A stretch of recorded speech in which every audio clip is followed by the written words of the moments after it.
92 ans, 8 mandats, plus de 40 ans de règne. Et pourtant, Paul Biya n'a jamais semblé aussi décisif. Le 6 novembre 2025, le président camerounais prête serment pour un 8e mandat, dans un climat tendu, presque surréaliste. Mais cette fois, ce n'est pas son âge qui crée la stupeur, c'est son choix stratégique.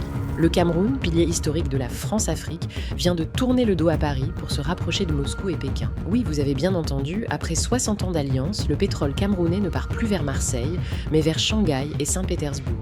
La diplomatie française, elle, observe, impuissante, la chute lente mais certaine de son influence. Mes amis, ce que nous vivons là, c'est peut-être le début de la fin de la France-Afrique.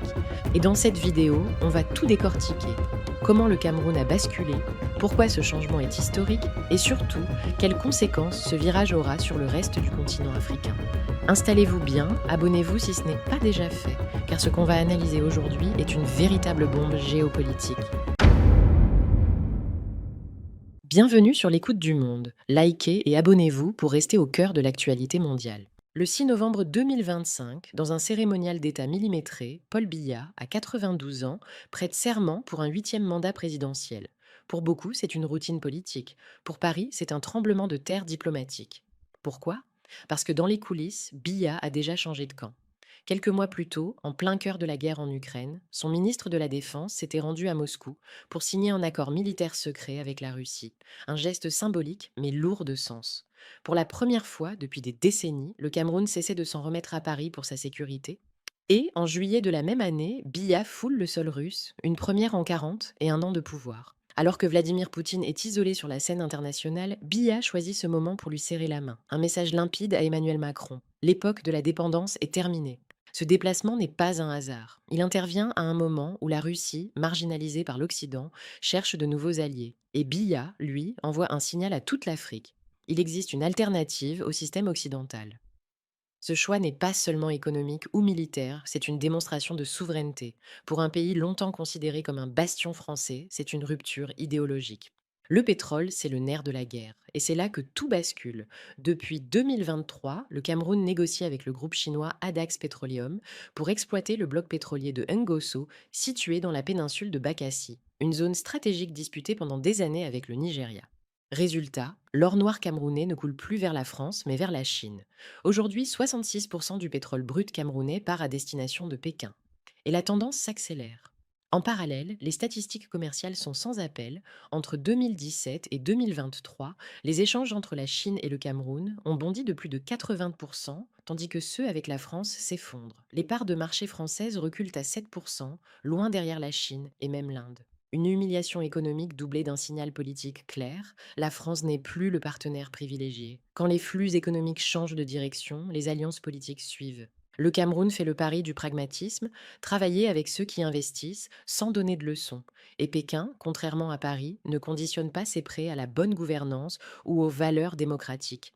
Résultat, la dette camerounaise est aujourd'hui détenue à 70% par des pays non membres du Club de Paris, dont 67% par la Chine. Le pays de Mao détient donc 3 fois plus de créances que la France. Sur le plan financier, le Cameroun a changé de maître. Les fameux accords coloniaux de 1960, qui donnaient à Paris le monopole de l'exploitation du sous-sol camerounais, ont expiré en juin 2020. Et Biya a attendu ce moment pour frapper fort, relancer la production pétrolière à Bakassi, cette fois sans l'ombre française. Une revanche historique. Pour lui, c'est l'aboutissement d'une stratégie vieille de plusieurs décennies, garder le sourire diplomatique tout en préparant la rupture. Résultat, la coopération militaire avec la France n'a plus aucune valeur réelle. Les contrats de défense existent toujours, mais ne permettent même pas à Paris d'intervenir en cas d'attaque. Ce sont des papiers sans pouvoir. Pendant ce temps, Israël sécurise les zones sensibles et protège le palais présidentiel. Autrement dit, les gardes du corps du président camerounais sont israéliens, pas français. Paul Biya a appliqué la vieille recette des chefs d'État africains aguerris, ne jamais rompre mais se détacher lentement. Il a profité du temps, de la patience et de la discrétion pour préparer ce divorce. Et quand les conditions étaient réunies, expiration des accords, montée des puissances orientales, affaiblissement français, il a tranché. C'est ce que les stratèges appellent une rupture différée, mais définitive.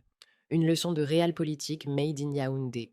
Mais pendant que les alliances se redessinent en haut, la rue, elle, s'enflamme. Les manifestations post-électorales à Douala et dans le nord ont viré au drame. Des dizaines de morts selon des sources locales, plus d'un millier d'arrestations, Internet coupé, la peur partout. L'opposant Issa Chiroma Bakari, qui revendique la victoire avec plus de 54% des voix, accuse Biya d'avoir volé le scrutin. Résultat, grève, ville morte et colère généralisée. Des enseignants, des militants, des syndicalistes arrêtés ou portés disparus. Le pays se referme sur lui-même. Ce contraste est saisissant. Au moment où Biya signe des accords internationaux, la jeunesse camerounaise crie à la trahison démocratique. Pour Paris, la situation est intenable. Comment continuer à soutenir un allié historique accusé de réprimer son peuple? Et pourtant, la France reste silencieuse, piégée entre la morale et les intérêts. C'est le dilemme éternel de la politique étrangère française en Afrique, la fidélité au régime, même au détriment des peuples. Les réactions internationales pleuvent. L'Union européenne condamne la répression, les États-Unis demandent une enquête, l'ONU parle de violences excessives. Mais Biya, lui, reste de marbre. Et la Chine, de son côté, ne dit rien, fidèle à sa doctrine. Non-ingérence politique, mais soutien économique. La France, elle, se contente de phrases diplomatiques. Nous suivons la situation avec attention. Mais derrière cette façade, c'est une humiliation, car en coulisses, tout le monde sait que Paris a perdu un pion stratégique majeur. La situation camerounaise illustre un changement plus large, le monde n'est plus unipolaire. Les pays africains ont désormais le choix entre plusieurs partenaires. Ce n'est plus Paris contre le monde, c'est un monde multipolaire où chaque État joue sa carte. Et l'Afrique, longtemps perçue comme un terrain d'influence, devient un acteur à part entière. Biya, malgré son âge, aura été le symbole d'une transition, celle d'un continent qui dit enfin non. Ce qui se joue aujourd'hui au Cameroun dépasse largement ses frontières. C'est un avertissement. La domination coloniale économique et politique ne fonctionne plus. La jeunesse africaine réclame des résultats, pas des slogans. Et les États cherchent désormais la souveraineté, même au prix d'un changement de camp. Paul Biya, à 92 ans, vient de signer ce que beaucoup appellent la fin de la France-Afrique. Un divorce brutal, peut-être cynique, mais symbolique. Le Cameroun, après 60 ans de fidélité à Paris, a choisi son indépendance diplomatique. Et cette fois, ni les bases militaires, ni les aides françaises ne suffiront à inverser la tendance. Cette rupture ouvre la voie à une Afrique plus libre, mais aussi plus vulnérable. Car entre Moscou, Pékin et Paris, les intérêts se croisent, les promesses se ressemblent, et le risque d'une nouvelle dépendance guette. Mais au fond, le message de ce basculement est clair. L'Afrique veut désormais choisir ses alliances, et non plus les subir. La page de la France-Afrique se tourne. Reste à savoir si la suivante s'écrira dans la souveraineté ou dans une nouvelle tutelle.